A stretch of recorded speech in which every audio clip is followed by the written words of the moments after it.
Shalom! Quero dar todos os louvores ao Deus de nossos pais Abraão, Isaque, Jacó e saudações às 12 tribos de Israel espalhadas, saudações e bênçãos. Para a próxima série de lições, quero repassar algumas leis básicas da Bíblia que nós, os israelitas, devemos começar a seguir novamente. Nossa obediência ajudará a acelerar nossa salvação de acordo com o Deus Altíssimo. Vamos ler Deuteronômio, capítulo 30, versículos 1-7. Quando te sobrevierem todas estas coisas, a bênção ou a maldição que pus diante de ti, e te recordares delas entre todas as nações para onde o Senhor teu Deus te houver lançado, e te converteres ao Senhor teu Deus, e obedeceres à sua voz, conforme tudo o que eu te ordeno hoje, tu e teus filhos de todo o teu coração e de toda a tua alma. O Senhor teu Deus te fará voltar do teu cativeiro e se compadecerá de ti e tornará a juntar-te dentre todos os povos entre os quais te houver espalhado o Senhor teu Deus. Ainda que o teu desterro tenha sido para a extremidade do céu, desde ali te ajuntará o Senhor teu Deus e dali te tomará. E o Senhor teu Deus te trará a terra que teus pais possuíram e a possuirás. E te fará bem e te multiplicará mais do que a teus pais. Também o Senhor teu Deus circuncidará o teu coração e o coração de tua descendência, a fim de que ames ao Senhor teu Deus de todo o teu coração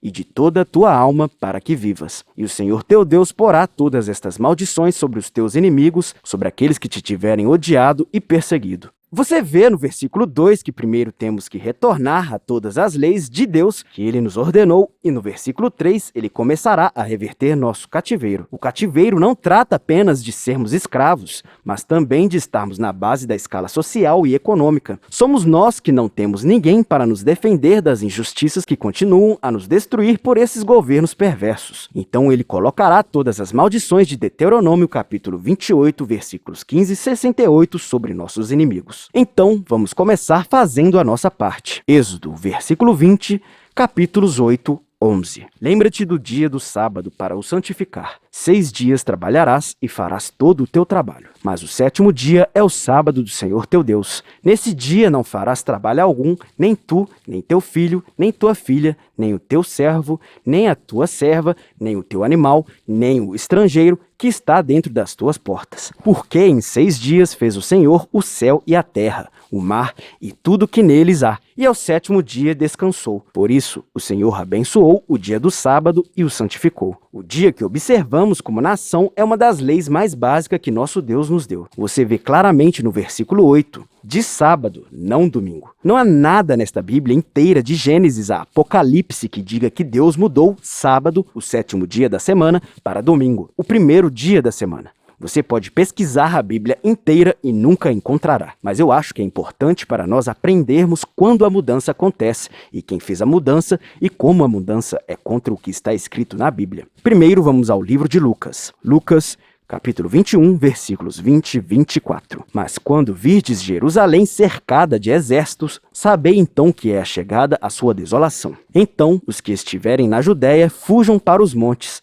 os que estiverem dentro da cidade saiam, e os que estiverem nos campos não entrem nela, porque dias da vingança são estes, para que se cumpram todas as coisas que estão escritas. Ai das que estiverem grávidas e das que amamentarem naqueles dias, porque haverá grande angústia sobre a terra e ira contra este povo. E cairão ao fio da espada, e para todas as nações serão levados cativos, e Jerusalém será pisada pelos gentios, até que os tempos destes se completem. Este é Cristo dizendo aos israelitas que Jerusalém será invadida, e aqueles israelitas que não fugirem para as montanhas serão escravos em todas as nações, e Jerusalém será destruída. Agora, esta profecia acontece em 70 depois de Cristo, quando os romanos invadiram e destruíram Israel. Agora pergunte a si mesmo, se os israelitas que escreveram e ensinaram a Bíblia eram escravos, então quem começou a ensinar a Bíblia? A resposta é: o mesmo povo que escravizou os israelitas e destruiu Jerusalém, os romanos. O dia de culto dos romanos era domingo, e o deus que eles adoravam naquele dia era chamado Sol Invictus, o deus do sol. Os gregos o chamavam de Hélio. Este deus do sol parece muito familiar, quase como uma estátua na cidade de Nova York, mas essa é uma lição diferente para um dia diferente. Mas antes da queda de Jerusalém, em 70 depois de Cristo, os apóstolos estavam tendo problemas com pessoas que queriam saber mais sobre a Bíblia e Cristo, mas não queriam abrir mão de seus costumes pagãos romanos. Essas pessoas estavam sendo ensinadas por outras que não há problema em continuar seus feriados e costumes pagãos. A única coisa que precisam fazer é acreditar em Cristo. Mas Cristo teve um problema com esse ensino de misturar o paganismo e a Bíblia. Apocalipse, capítulo 2, versículos 1-6. Ao anjo da igreja em Éfeso escreve: Isto diz aqueles que têm na sua destra as 7 estrelas, que anda no meio dos 7 candeiros de ouro. Conheço as tuas obras e o teu trabalho e a tua perseverança. Sei que não podes suportar os maus, e que puseste à prova os que se dizem apóstolos e não são, e os achaste mentirosos. E tens perseverança, e por amor do meu nome sofreste e não desfaleceste. Tenho, porém, contra ti que deixaste o teu primeiro amor. Lembra-te, pois donde caíste e arrependeste e pratica as primeiras obras, e senão brevemente virei a ti e removerei do seu lugar o teu candeiro, se não te arrependeres. Tens, porém, isto que aborrece as obras dos nicolaítas, as quais eu também aborreço. Aqui Cristo está falando à igreja em Éfeso e os está elogiando sobre como eles odeiam a doutrina dos nicolaítas e como ele odeia essa doutrina também. Vamos ver o que ele tem a dizer à igreja de Pérgamo. Apocalipse, capítulo 2, versículos 12 e 16. Ao anjo da igreja em Pérgamo escreve: Isto diz aquele que tem a espada aguda de 2 gumes. Sei onde habitas, que é onde está o trono de Satanás. Mas retens o meu nome e não negaste a minha fé, mesmo nos dias de Antipas, minha fiel testemunha, o qual foi morto entre vós, onde Satanás habita. Entretanto, algumas coisas tenho contra ti, porque tens aí os que seguem a doutrina de Balaão, o qual ensinava Balaque a lançar tropeços diante dos filhos de Israel, introduzindo-os a comerem das coisas sacrificadas a ídolos e as prostituírem. Cristo está dizendo que a igreja em Pérgamo está fazendo um ótimo trabalho em manter o nome de Cristo e manter a fé. Mas há algumas coisas com as quais ele tem problemas. Primeiro, aquela igreja está colocando pedras de tropeço para os membros, o que é chamado de doutrina de Balaão. Aprendemos no episódio 6, Julgamento das Nações, que Balaão ensinou às outras nações que se eles conseguirem fazer com que os filhos infrijam as leis de Deus, então Deus removerá a sua proteção dos filhos de Israel e então outras nações podem governá-los. Em Apocalipse, capítulo 2, versículo 14, Cristo está dizendo à igreja: eles permitem que seus membros comam coisas oferecidas aos ídolos e se prostituam. Então, o que isso quer dizer? Um exemplo de comer coisas oferecidas a ídolos: se você vai a um restaurante e os donos não acreditam na Bíblia e têm ídolos em seu restaurante. Quando eles fazem sua comida e pegam seu dinheiro, estão agradecendo e louvando seus deuses por abençoá-los com clientes. Você está comendo a comida que os donos oraram ao seu falso Deus para abençoar antes de você comê-la. Isso acontecia nos tempos bíblicos e continua a acontecer hoje. Então, você tem que ter cuidado onde você come e de quem você come. Agora, a segunda parte do versículo que diz: a igreja também estava cometendo fornicação. O Novo Testamento foi escrito principalmente em grego, de modo que a palavra fornicação no grego se traduz em pornô, de onde obtemos a palavra pornografia. Neste contexto, metaforicamente, significa praticar a idolatria. Idolatria é quando você coloca alguém ou alguma coisa acima do Deus Pai, um mandamento que ele deu explicitamente aos filhos de Israel. Êxodo, capítulo 20, versículos 1-6. Então falou Deus todas estas palavras, dizendo: Eu sou o Senhor teu Deus, que te tirei da terra do Egito, da casa da servidão. Não terás outros deuses diante de mim. Não farás para ti imagem esculpida, nem figura alguma do que há em cima do céu, nem embaixo na terra, nem nas águas debaixo da terra. Não te encurvarás diante delas,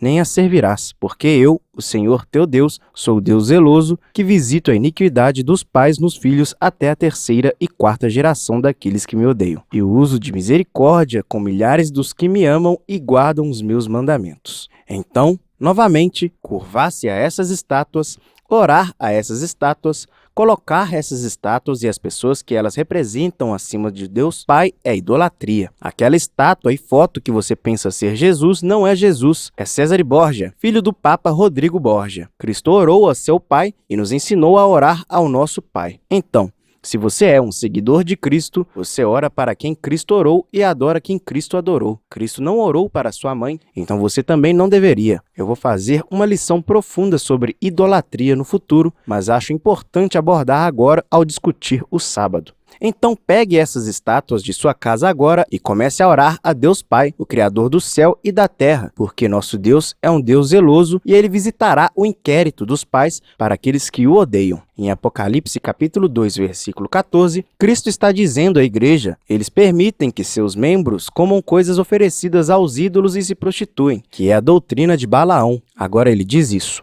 Apocalipse capítulo 2, versículos 15 e 16. Assim tens também alguns que de igual modo seguem a doutrina dos nicolaítas. Arrepende-te, pois, ou senão virei a ti em breve e contra eles batalharei com a espada da minha boca. Cristo menciona novamente a doutrina dos nicolaítas. No início do capítulo, para a igreja de Éfeso e aqui para a igreja de Pérgamo, Cristo está nos dizendo que ele odeia a doutrina dos nicolaítas, e se eles não se arrependerem, ele trará julgamento. Então, se Cristo odeia tanto essa doutrina, que a menciona 2 vezes e trará julgamento para aqueles que não se arrependerem, você acha que é importante para nós sabermos qual é a doutrina dos nicolaítas e evitá-la? Eu certamente acho que sim. A doutrina dos nicolaítas é uma doutrina que começou com um homem chamado Nicolau, no livro de Atos, capítulo 5, versículo 5. Atos, capítulo 6, versículo 5. O parecer agradou a todos e elegeram a Estevão, homem cheio de fé e do Espírito Santo. Filipe, Prócoro, Nicanor, Timão, Pármenas e Nicolau, prosélito de Antioquia. A história nos conta que Nicolau começou a se afastar dos ensinamentos dos apóstolos e ensinou a seus seguidores que se você tem fé em Jesus, você não é obrigado a guardar as leis de Deus, principalmente os 10 mandamentos. Como você pode ver, esse ensino se tornou muito popular entre os romanos que querem manter seus feriados e costumes pagãos, especialmente a adoração dominical de seu deus Sol. Este ensino é muito popular em muitas igrejas hoje, quer elas saibam ou não. O apóstolo Paulo falou sobre esse problema em uma das suas cartas aos Coríntios. Coríntios, capítulo 6, versículos 14 e 18. Não vos predais a um jugo desigual com os incrédulos, pois que sociedade tem a justiça com a injustiça, ou que comunhão tem a luz com as trevas? Que harmonia há entre Cristo e Belial? Ou que parte tem o crente com o incrédulo? E que consenso tem o santuário de Deus com ídolos? Pois nós somos santuários de Deus vivo. Como Deus disse, neles habitarei e entre eles andarei,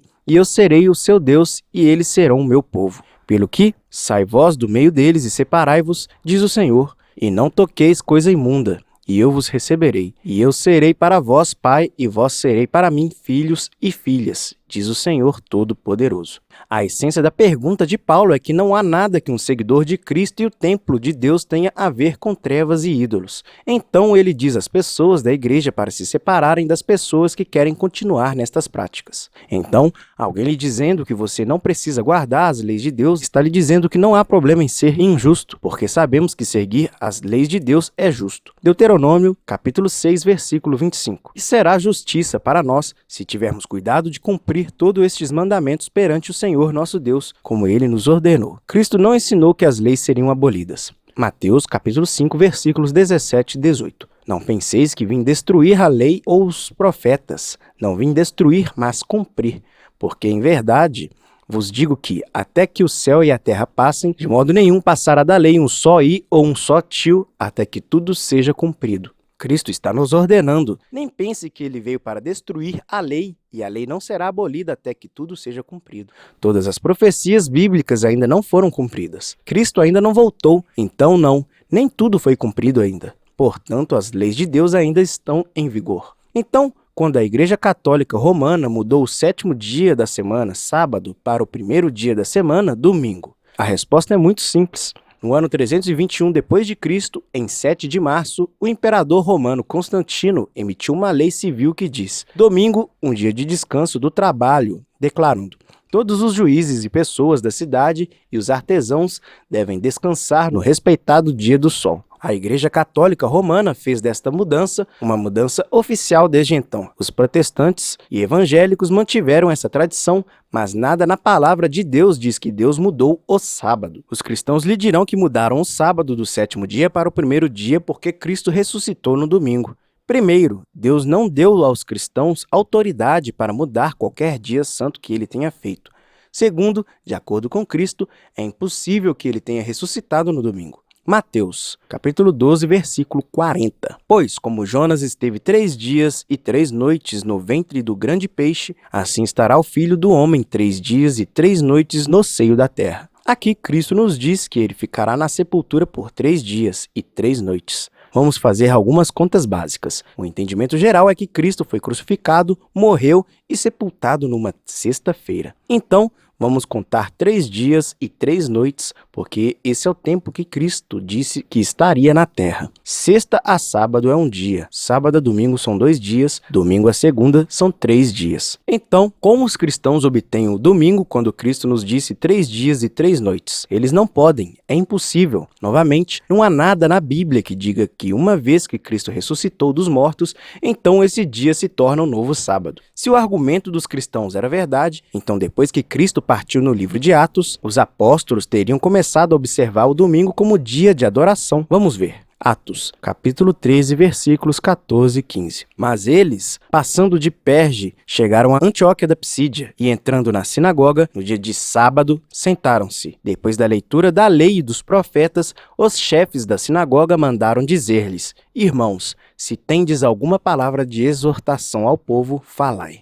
Atos, capítulo 13, versículos 42 e 44. Quando iam saindo, rogavam que estas palavras lhe fossem repetidas no sábado seguinte. E despedida a sinagoga, muitos judeus e prosélitos devotos seguiram a Paulo e Barnabé, os quais, falando-lhes, os exortavam a perseverarem na graça de Deus. No sábado seguinte, reuniu-se quase toda a cidade para ouvir a palavra de Deus. Atos, capítulo 18, versículo 4. Ele discutia todos os sábados na sinagoga e persuadia judeus e gregos. Essa palavra gregos não significa europeus brancos da Grécia. É traduzido como helenizado, que são israelitas que nasceram falando grego, mantendo os costumes gregos. Mas você vê nesses 3 versículos que os apóstolos continuam guardando o sábado e você nunca os verá mudando isso. Mas os cristãos ainda tentarão usar este próximo versículo para dizer que tudo muda. Atos, capítulo 20, versículo 7. No primeiro dia da semana, tendo nos reunido a fim de partir o pão, Paulo, que havia de sair no dia seguinte, falava com eles e prolongou o seu discurso até a meia-noite. Ficou confuso quando os cristãos vão para esse versículo, porque esse versículo está dando um período de tempo em que todos eles se encontraram e comeram. Não há nada neste versículo que sugira que o sábado foi mudado do 7º dia da semana para o 1º dia da semana. Sabemos que Deus não muda. Malaquias, capítulo 3, versículo 6. Pois eu, o Senhor, não mudo. Por isso vós, ó filhos de Jacó, não sois consumidos. Então, quando ele diz isso em Êxodo, capítulo 31, versículos 16 e 17, guardarão, pois, o sábado os filhos de Israel, celebrando-o nas suas gerações como pacto perpétuo. Entre mim e os filhos de Israel será ele a um sinal para sempre, porque em 6 dias fez o Senhor o céu e a terra, e ao 7º dia descansou e achou refrigério. Então é exatamente isso que Deus quer dizer. Devemos observar o sábado ao longo de nossas gerações para sempre. Vou encerrar essa lição aqui. Farei uma parte 2 para mostrar como exatamente guardamos o sábado. Algumas coisas que podemos e não podemos fazer. Antes de terminar, vamos recapitular.